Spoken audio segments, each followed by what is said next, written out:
Hey up! Now then, how you doing? Welcome back to the Yorkshire Bike Mechanics YouTube channel. My name's Dave. I hope you're all well and everything's alright where you are. And we're on July the 10th today, 2024. And you would expect it to be nice and warm, but yesterday, when I came into work yesterday morning, it were 11 degrees.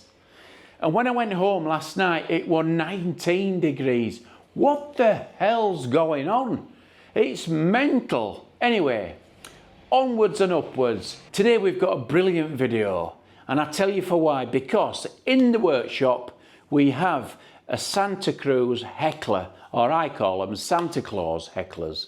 It's a lovely bike, but it's poorly. It's not right happy at all, and it keeps turning off. For some unknown reason, the customer says to me, I can be riding along and all of a sudden it'll just go dead. No warning, no nothing, no errors or anything, it'll just turn off. So, the aim of today's video, together we will find out what the hell's up with it and see if we can sort it out. So, let's crack on. This is the Santa Cruz heckler. Now, it's a lovely bike. Santa Cruz makes some lovely bikes. They always have done. High-end stuff, expensive, yeah, but they are a lovely bike and they're lovely to ride, especially the older high towers and the mega towers. They're a brilliant bike. I loved them. I've had one myself. But this is the heckler. Obviously, it's got the Shimano motor in there. It's the EP8. It's 2022, 21-ish. So it's not that old, but it's not happy, it's poorly. Now, like I said to you, the customer says that it just drops out, it just gives up. It can be just riding it along and it just stops. No warning, no nothing. So what he's done is he's brought it into us to see if we can find out what's going on. Now, this is quite common on most e-bikes because they just don't like water. They don't like water ingress. And unfortunately, our country, where we live, it's just chucking it down most of the time. Well, you all know, we've had some horrendous weather. It's been horrible. So this bloke who has this bike, Sam I call him, hiya Sam, it's nothing that he's done wrong. All he's done basically is ride his bike. Now, he likes to ride his bike no matter what weather it is, whether it's chucking it down, whether it's actually storming, whether it's snowing, it doesn't matter to him. He loves to ride his bike, it doesn't matter when. And so you should be able to do that without any particular problems. But sometimes you do get problems, and this is just one symptom of water. Lots and lots of water, they don't like it. So what we've got to do basically is the first thing that we need to do is find out what's going on. What we're looking at here basically is a copy of the eTube diagnostic report for this particular motor. We don't need to look too far before we see communication errors between battery and drive unit, which is a classic fault that wouldn't appear on the head unit whilst riding the bike. So this kind of confirms my suspicions or my theory that we've got water somewhere that's obviously got in there that's disrupted the communications between the two components. So we'll take the bottom cover off, we'll turn it upside down, and we'll have a look inside and see if there's any obvious things that we can actually see there. Here's the motor there, as you can see, it's Shimano EP8. You can see the wires going in there. We've got the sensor. We've got the display. Okay, that's the power from the battery going in there and the charging port there. Those two are connected again, and then we go around here and we can actually see. It's quite dirty in there. You can obviously see all these black marks around the edge of these terminals. The terminals look actually fairly clean, although that one on the end is slightly discoloured at the tip. So if we look at it from the back, through the back, you can just see in there, those are the terminals. So what happens in all e-bikes is they are very complex inside. Now the motor talks to the battery talks to the motor, the battery and the motor talk to the head unit and so on and so forth. And if something isn't quite right somewhere along that system, then the system will detect this, even if there's a change in voltage slightly for whatever reason, whether there's over voltage or low voltage or a little disturbance in voltage, it will throw either an error or it'll just disconnect itself. It'll just turn itself off. And it does that to protect from either overheating or damage inside the motor or the battery. It just basically turns itself off. And what usually sorts the problem out is when you dry it out and you connect it back on, you turn it back on, then it all works all fine. And it generally, that's how it goes, unfortunately, in most cases. Now, if the display is starting to throw an error message up, like a sensor fault or something like that, that's a different thing altogether. But if your e-bike just stops all of a sudden and without any particular warning, the chances are that it's recognised something in the system and it's protecting itself and turning itself off. That's what's likely to happen. So in this particular case, what I've basically done is I've spoke to Santa Cruz and I've said, this is what's happening on this bike. What do you think? Now, Santa Cruz, just like Trek or just like Bros or Cube or any kind of e-bike manufacturer, will work with you to try and sort things out. Nobody wants to see you without your bike. Nobody wants to see you having problems, so they'll try and help you the best way that they can. So I'm thinking, right, okay, so this is turning itself off.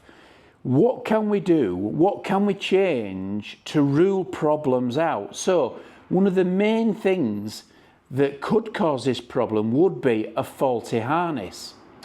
So it's best in this case for us to put a brand new harness on this bike, and that means a connector, new connector from the battery straight through to the motor and also the charging port as well. We'll replace that with a brand new system, and then we can rule that out of it being faulty. We'll dry it out, we'll clean it out, we'll give it back to the customer, then hopefully it should run okay. So what we're going to do is we're going to whip this motor out of this bike, we're going to replace the connector, and then we're going to put it all back together. So I'm going to film it when I'm doing it, and then you can see how it's done. So while I'm taking all this to bits, I'll talk to you about the poll. I put a little bit of a poll on the YouTube channel about whether some viewers or subscribers would like to hear a little bit more about me, my private life, how I got into all this, all about me really, more of a personal perspective rather than as a bike mechanic. And it were quite popular. Obviously people do want to hear a little bit about what I'm like and what I've done before, what jobs I've done before, and how I got into all this stuff. So that became apparent. That became apparent by people who kind of voted for yes, they would like to see one. So that's what I'm going to do. I'm going to do a video on me and my private life.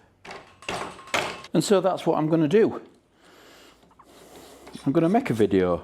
I'm not sure when, but I'll do it fairly soon. I hope you like it anyway. But I'm just planning when I'm going to do it and how I'm going to do it. So you've got that to look forward to, or not, as the case may be. So I can leave the left-hand crank arm on and we'll get these bolts undone. Okay, so it's important we use this specific tool to undo these cables here, and we just hook it under and just unclip them, and we can just leave them loose like that. Okay, out of the way. This main connector can come off. Just basically waggle it down and it should free itself off the motor. Pull in the little shaft down there that releases the clips. There we are. Okay. Right, so that's free. So this motor should come out.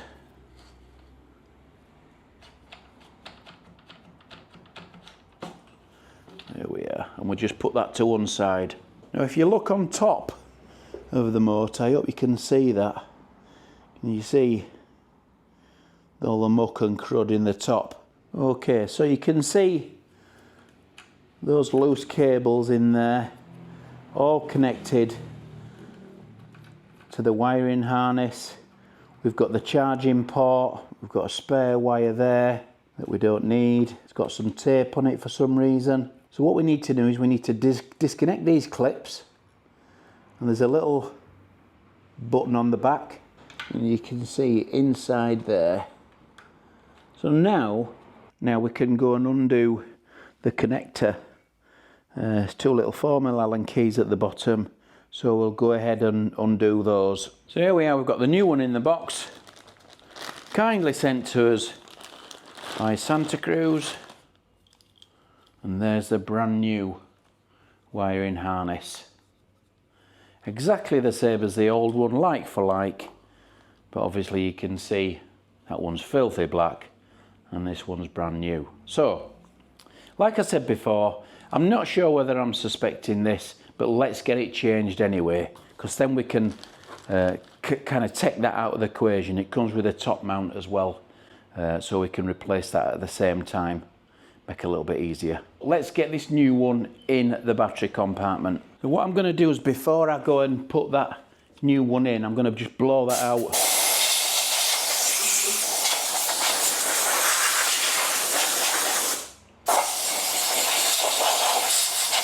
Get rid of any muck that's already in there. Now I'll feed the new one through. So what I'm going to do with that connector that doesn't actually do anything, that's not needed, I'm going to put some heat shrink over that to make sure it's fully waterproof, and then that rules any problem out that might be.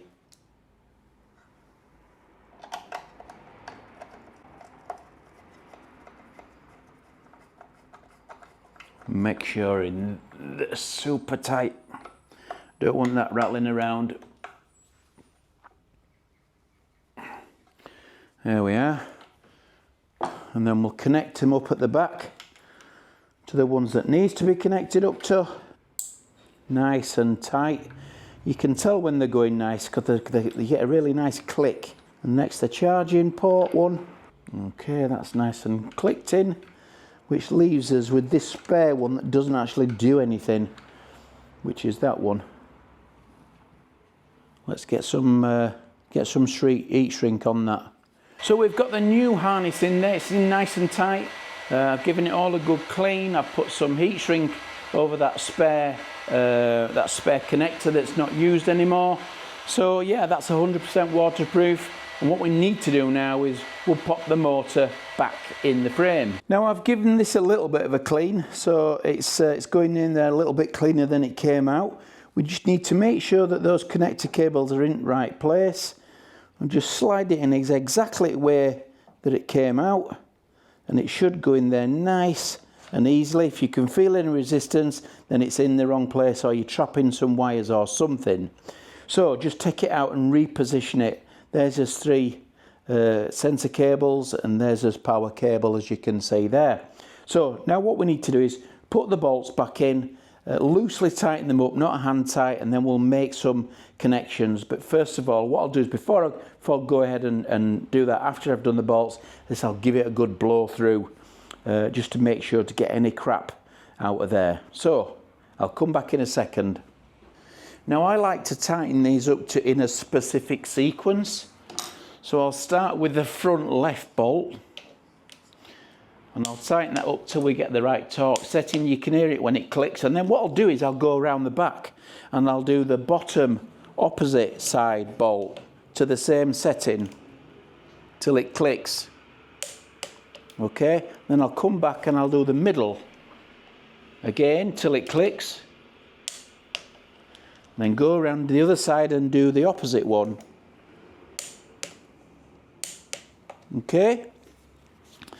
and then double check them all just to make sure that they're all at the right torque setting. Okie doke, we're all done. New motor in, bolts tightened up, battery back in, and we're ready to just drop it down in the stand, turn it on, just make sure everything's all right. So we'll get it down. Okay, the moment of truth. Have we done everything right? Yes, we have. So we just double check the modes. All the modes are there. Everything's there. All we need to do now is go out, put a little bit of a bez on it. Just make sure it's all right. And that's it, basically. So I've just returned from a little bit of a ride. Everything seems fine. Everything's working as it should do. It didn't cut out, but I wasn't expecting it to anyway. So all that's left to do is give it back to this particular customer.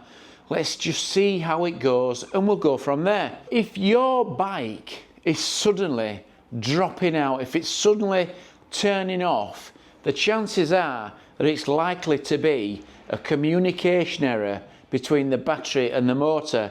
There's obviously moisture or something in there that's actually causing that, and that's generally what your problem's going to be, unless you're going to get some error messages on your head unit or your display, in which case we're possibly looking at something different. So like I said before, I am going to do this little personal vlog or in the near future.